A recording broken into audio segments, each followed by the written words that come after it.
12:00 ng hating gabi. Sa lungsod na hindi natutulog, may isang jeep na hindi dapat sinasakyan. Ito ang kwento ng Kalye 13. Si Marco ay isang call center agent. Gaya ng marami, gabi ang trabaho niya. Sanay na siya sa puyat, sa katahimikan ng madaling araw, at sa pakikipagsapalaran sa kalsada pauwi. Pero isang gabi, may nangyari na hindi niya makakalimutan. Galing siya sa trabaho. Pagod, antok, at gustong-gusto nang makauwi. Wala na halos masakyan. Walang taxi, walang Grab, hanggang sa may dumating na jeep. Luma, kupas ang pintura at sa gilid nito nakasulat, Kalye 13. Hindi yon pamilyar kay Marco, pero dahil wala na siyang choice, sumakay siya. Pagpasok niya, napansin niyang halos lahat puno na ang jeep. Pero kakaiba ang mga pasahero.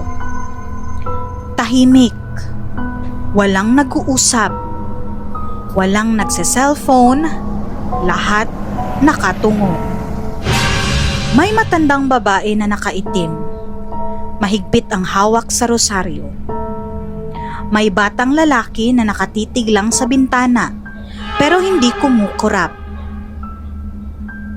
May lalaking nakabarong, pero basa ang laylayan, parang bagong lublob sa tubig.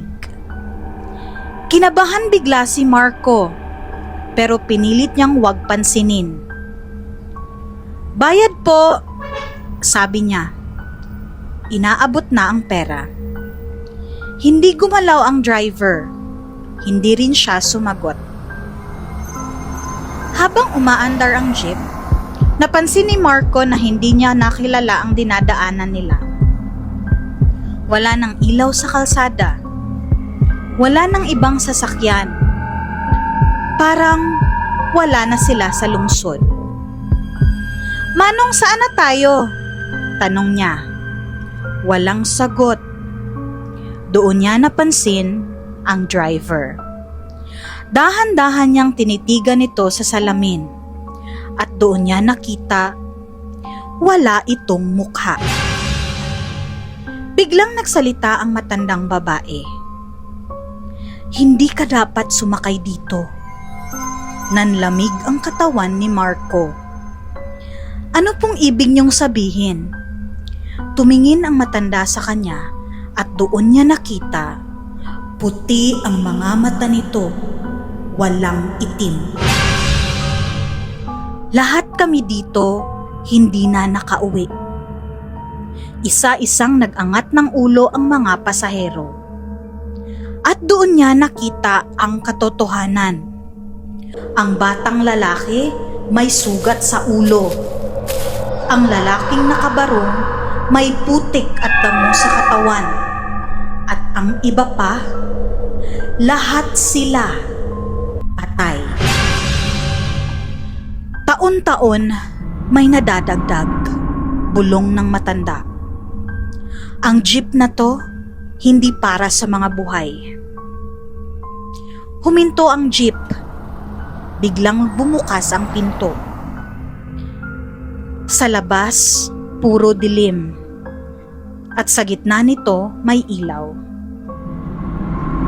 Parang may nag-aanyayang pumasok. "Bumaba ka na kung gusto mong makauwi," sabi ng matanda. Pero may isa pang boses. Mahina, galing sa driver. "O manatili ka at sumama sa amin habang buhay." Naguguluhan si Marco.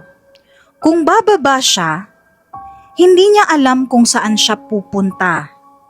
Kung mananatili siya, alam niyang hindi na siya makakabalik. Pumikit siya at tumakbo palabas ng jeep.